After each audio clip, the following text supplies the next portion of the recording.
بسم اللہ الرحمن الرحیم۔ السلام علیکم۔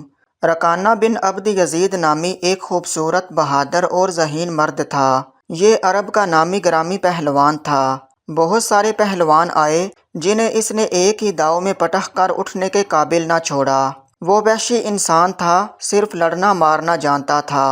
ایک دفعہ مسلمانوں کو تنگ کرنے والے 3-4 آدمیوں نے رکانہ پہلوان کو خوب کھلایا پلایا اور اسے کہا کہ محمد صلی اللہ علیہ وسلم کسی کے ہاتھ نہیں آتا، نہ اپنی تبلیغ سے باز آتا ہے اور نہ ہی کسی سے ڈرتا ہے، اور لوگ اس کی باتوں کے جادو میں آتے چلے جا رہے ہیں۔ کیا تم اسے سیدھا نہیں کر سکتے؟ رکانہ نے کہا کہ کیا تم میرے ہاتھوں سے اس کی ہڈیاں توڑوانا چاہتے ہو؟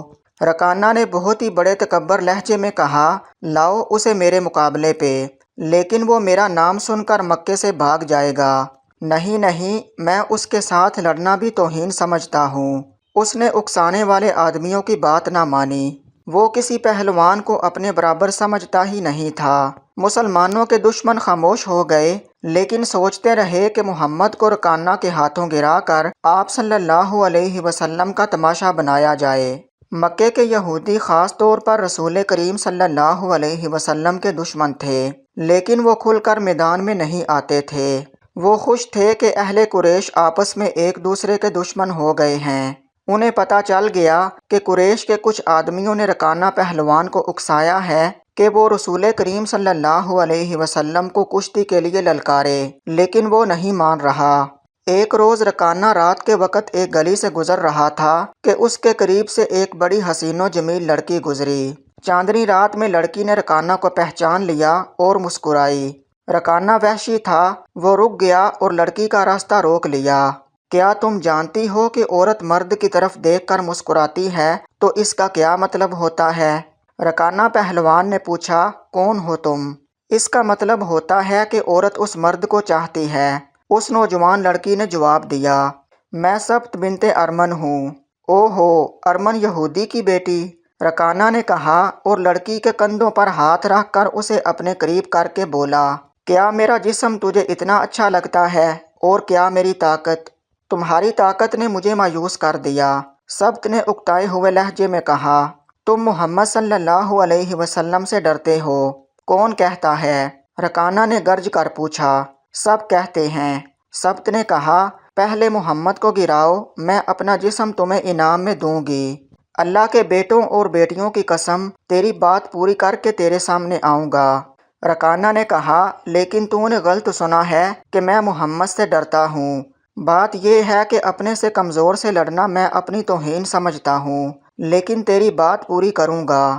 ناظرین، مشہور مورخ ابن ہشام نے لکھا ہے کہ رسول کریم صلی اللہ علیہ وسلم نے خود رکانہ پہلوان کو کشتی کے لیے للکارا تھا، لیکن دوسرے مورخ نے جو شہادت پیش کی ہے وہ صحیح ہے کہ رکانہ نے محمد صلی اللہ علیہ وسلم کو کشتی کے لیے للکارا اور اس نے کہا کہ میرے بیٹے، تم بڑے دل اور بڑی جرت والے آدمی ہو۔ میں یہ بھی جانتا ہوں کہ تم جھوٹ بولنے سے نفرت کرتے ہو، لیکن مرد کی جرت اور صداقت کا پتہ اکھاڑے میں چلتا ہے۔ آؤ میرے مقابلے میں اکھاڑے میں اترو۔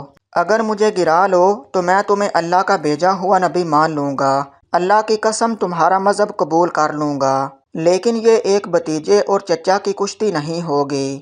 رسول کریم صلی اللہ علیہ وسلم نے رکانہ کے للکار کے جواب میں کہا، ایک بت پرست اور سچے دین کے پیغمبر کی لڑائی ہوگی، تو ہار گیا تو تو اپنا وعدہ نہ بھول جانا۔ مکے میں یہ خبر صحرا کی آندھی کی طرح پھیل گئی کہ رکانہ پہلوان اور محمد صلی اللہ علیہ وسلم کی کشتی ہوگی، اور جو ہار جائے گا وہ جیتنے والے کا مذہب قبول کر لے گا۔ قریش کا بچہ بچہ، مرد و زن اور یہودی ہجوم کر کے آ گئے۔ مسلمانوں کی تعداد بہت تھوڑی تھی۔ وہ تلواریں اور برچھیوں سے مسلح ہو کر آئے، کیونکہ انہیں خطرہ محسوس ہو رہا تھا کہ قریش کشتی کو بہانہ بنا کر رسول کریم صلی اللہ علیہ وسلم کو نقصان پہنچائیں گے۔ عرب کا سب سے زیادہ طاقتور اور وحشی پہلوان رکانہ بن عبد یزید رسول کریم صلی اللہ علیہ وسلم کے مقابلے پر اترا۔ اس نے حضور پاک صلی اللہ علیہ وسلم پر طنزیہ نظر ڈالی اور آپ پر تھپکی کسی۔ آپ صلی اللہ علیہ وسلم مکمل خاموشی اور اطمینان سے رکانہ کی آنکھوں میں آنکھیں ڈال کر دیکھتے رہے کہ وہ بے خبری میں کوئی داؤ نہ کھیل جائے۔ رکانہ آپ صلی اللہ علیہ وسلم کے ارد گرد یوں گھوما جیسے شیر اپنے شکار کے گرد گھومتا ہے۔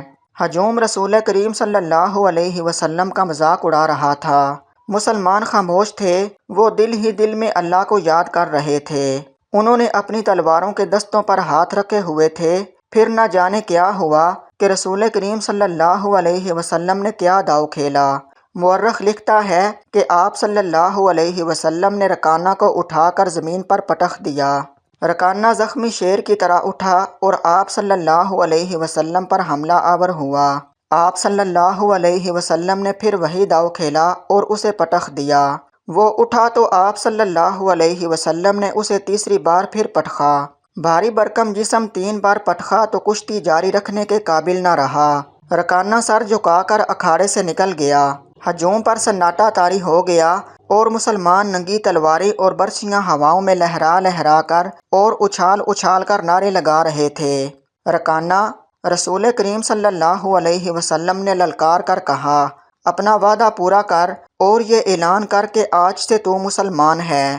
رکانہ نے قبول اسلام سے صاف انکار کر دیا اور پھر فتح مکہ کے دن اسلام قبول کر لیا۔